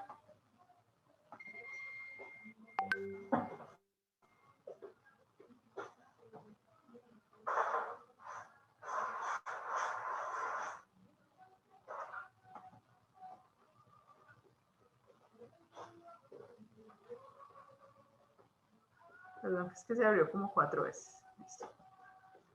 Alguien está escribiendo.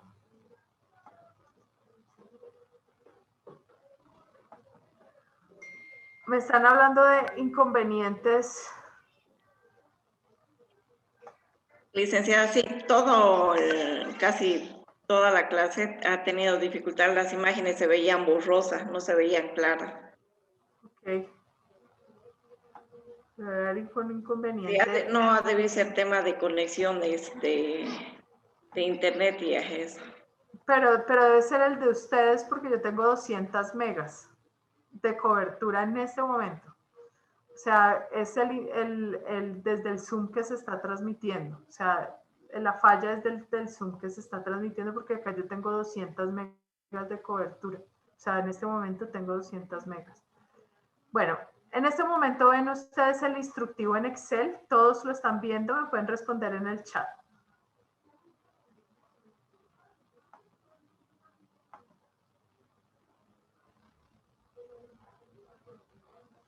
¿Lo están viendo? Bueno, entonces, ninguno me responde. Nosotros tenemos toda la narración del incidente en este documento. Es decir, es como si la persona o el inspector hubiera hecho una narración del proceso, pero como inspectores ustedes de seguridad y salud en el trabajo, ya vimos la obligatoriedad de llenar los formatos. Entonces, con la información que tienen en esa narración, ustedes van a diligenciar todo este formato. Allá vemos que hay información que no necesariamente está, es decir, nos dice un empleado de 33 años. Ustedes van a inventarse el nombre del accidentado, ¿sí? Van a decir si fue un accidente grave, si fue mortal, leve, si fue un incidente. Llenarlo de acuerdo a la información que está ahí y a la información que vimos hoy. Entonces, aquí la EPS, empresa prestadora de salud, quien está, si pertenece a una cooperativa, por acá nos dijeron el nombre o razón social de la empresa, sabemos que es una empresa de cultivos no perennes. Vamos a investigar de pronto el nombre de una empresa, cualquiera que sea, y la vamos a colocar acá. Todos estos datos, como les indico en el instructivo, pueden ser inventados, pero toda la información del accidente sí debe responder a la narrativa que hay allá. Si hubo fracturas, si hubo trauma, a toda la narrativa que vimos allá, que la persona se cayó, qué daños hubo, ustedes van a diligenciar este formato y pues se diligencia poniendo una X o un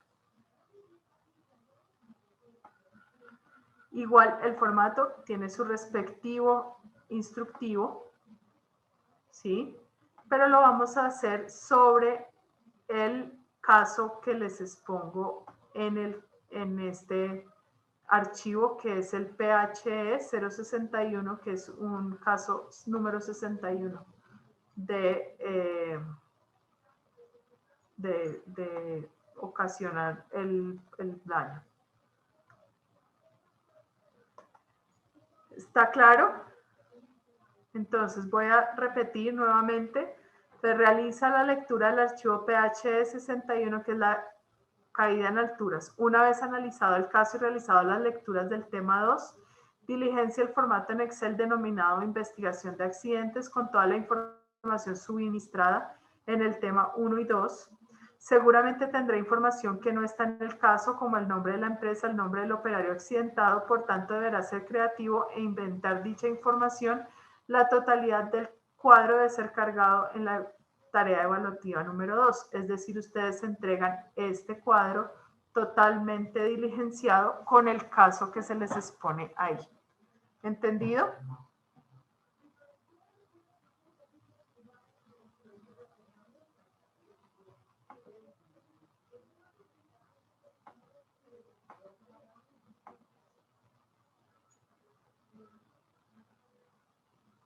Aquí veo que me escriben. ¿Ha sido claro? Solo se entrega, Mariana, muy bien. Solo se entrega el formato lleno. O sea, solo vas a entregar el formato en Excel diligenciado. Teniendo en cuenta la narrativa, que es totalmente como la descripción del accidente, que fue, haz de cuenta, lo que se toma en primer inicio del accidente, que es una narrativa. No, la introducción no hay que hacerlo. Se realiza única y exclusivamente el cuadro, que es llenar el formato de accidente de trabajo. No se realizan análisis de riesgos porque todo el análisis está en el caso PH 61, que ahí inclusive dan unas recomendaciones, pero lo importante es que acá ustedes no solo se limiten a describir el accidente como está en el PH 61, es decir, ahí está todo descrito, pero no está formalizado ni registrado. Lo que vamos a hacer es un formato y un registro. En ese orden de ideas, ustedes entenderán la importancia de diligenciar bien un formato en la seguridad industrial y salud en el trabajo. Entonces, toda la información, inclusive en el formato les piden el árbol de riesgos. El árbol de riesgos lo sacaron en la narrativa, pero ustedes deben saber dónde ubicarlo. Usualmente tenemos 8 días para la entrega, pero pues entendiendo que ustedes pues están solicitando ampliaciones, pues vamos a dejarlo 2 días más, como nos lo dice la licenciada Mauren. Entonces la idea sería poderlo entregar el 8 de febrero. ¿Listo?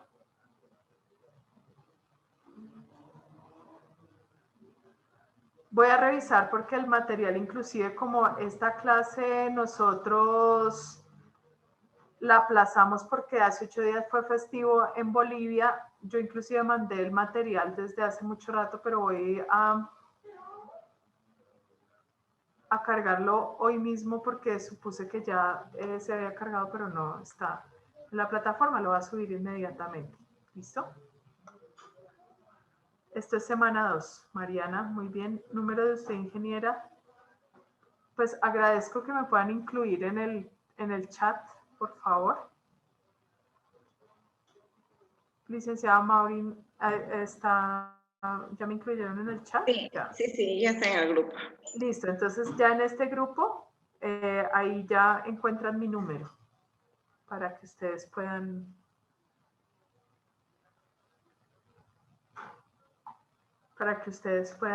contactarme en caso de necesitarlo. Bueno,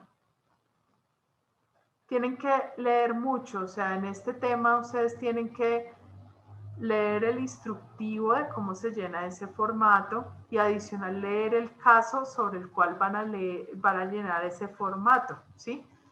O sea, el instructivo te dice, marca con una X, selecciona tal cosa, utiliza lo que nosotros vimos todo el día de hoy.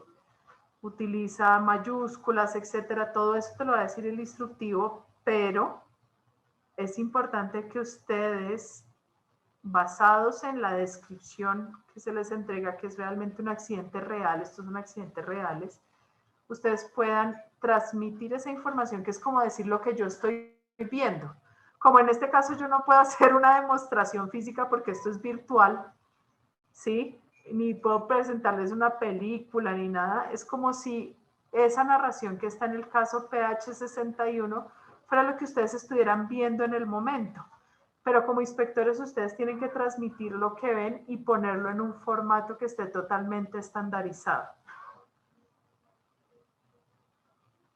Hoy voy a subir eso. Yo realmente pensé que ya los habían cargado, pero yo hoy mismo lo voy a subir. Los links de los videos están en la parte inferior. O sea, yo les voy a cargar las diapositivas y ustedes ven que todas las diapositivas yo les coloco abajo el enlace. Ya les voy a copiar para que ustedes tengan claro cómo identifican los videos. ¿Listo?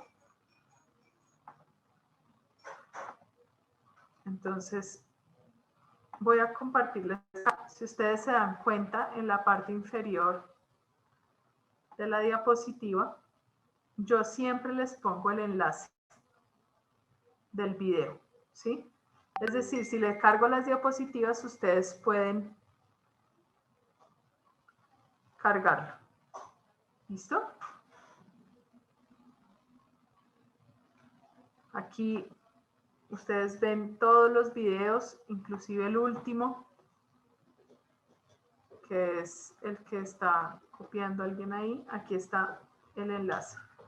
Siempre van a encontrar los enlaces para que ustedes puedan acceder de manera fácil.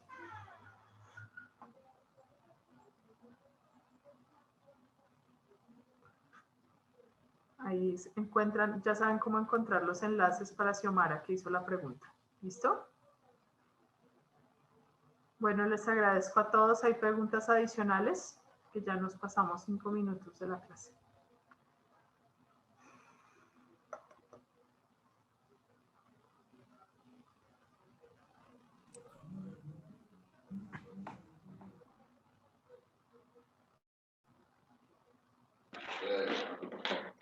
Gracias, ingeniera Carolina. De todos modos, si es que no existe alguna consulta, cualquier cosa, está el contacto en el grupo de WhatsApp para que puedan contactarse con la ingeniera para alguna duda que ustedes tengan. Bueno, Gracias, ingeniera Carolina. Gracias a todos. Bueno, hasta luego. Muy buenas noches a todos. Bueno, hasta luego.